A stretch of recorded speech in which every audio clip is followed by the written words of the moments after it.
প্রতিটি পুরুষ মানুষ বিয়ের পরে ছাত্রই থেকে যায়। মা মনে করে বউ শিখিয়ে দিচ্ছে, বউ মনে করে মা শিখিয়ে দিচ্ছে। আসলে বাস্তবতা হলো প্রত্যেকটা পুরুষই অশান্তির আগুনে পুড়ছে, যা কখনো বউ টের পায় নাই আর মা কখনো খেয়াল করে নাই।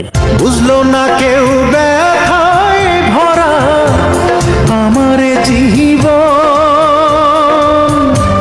কাছে এসে দেখলো না হায় মনেরই